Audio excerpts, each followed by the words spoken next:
Hello everyone.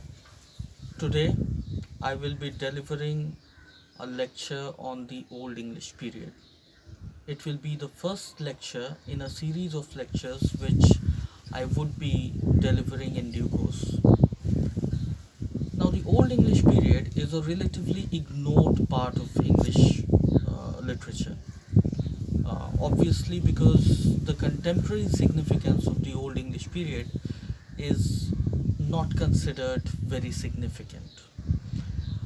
However, uh, ignoring this period outrightly will not be advisable because the origin and the growth of English literature cannot be understood if we do not understand how English literature evolved, and for that, a critical study of the Old English period is very, very important. In order to understand how English language evolved, we need to first go into the history of Britain. Now, Britain was occupied by the Roman Empire in the first century AD when it was at its prime.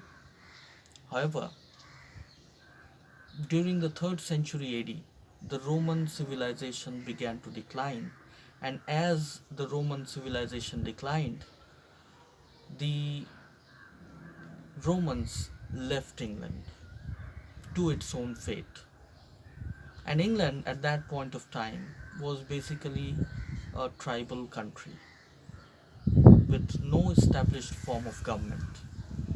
It made it susceptible to foreign attacks, and foreign attacks did happen. The first foreign tribes to invade England were the Angles and Saxons, which were Germanic tribes, and their invasion occurred around 450 AD. And that is regarded as the start of the Old English period. Now, as I've said, the Angles and Saxons were Germanic tribes. Later on, a third Germanic tribe, the Jutes, also joined suit.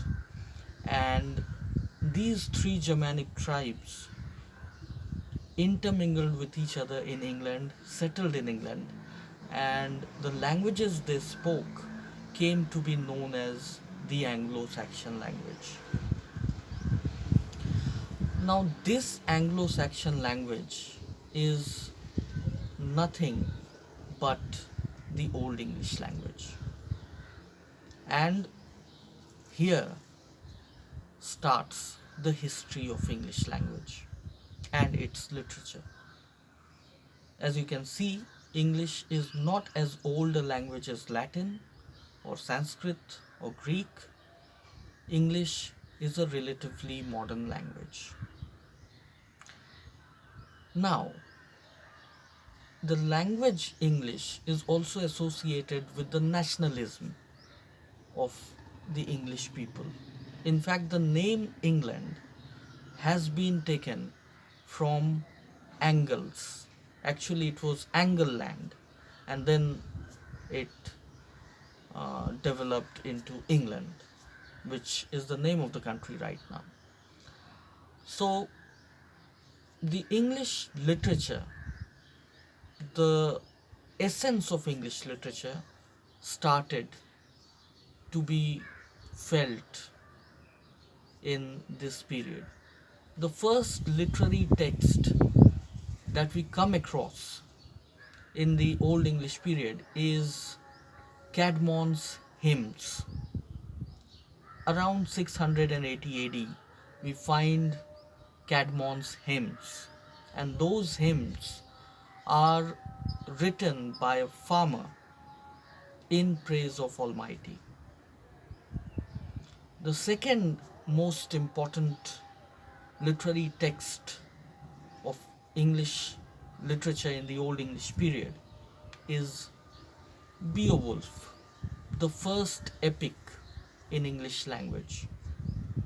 Beowulf was composed somewhere around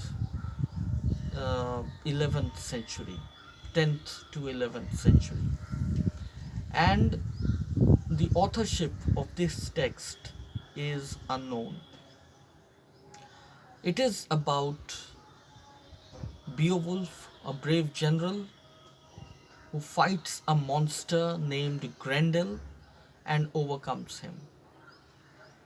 There are pagan as well as Christian themes in this epic.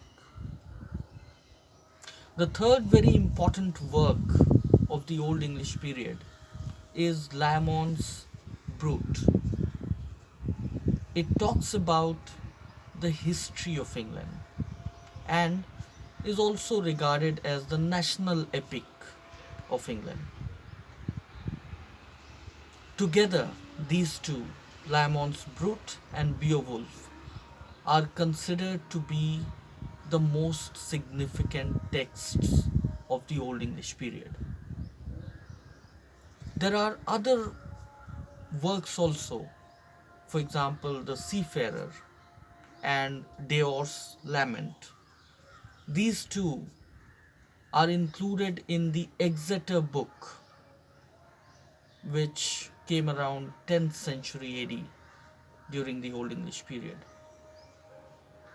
So, these are some of the important literary works of the Old English period. The Old English period extends from about 450 AD to 1066 AD. This is the phase which marks the origin of English language and literature.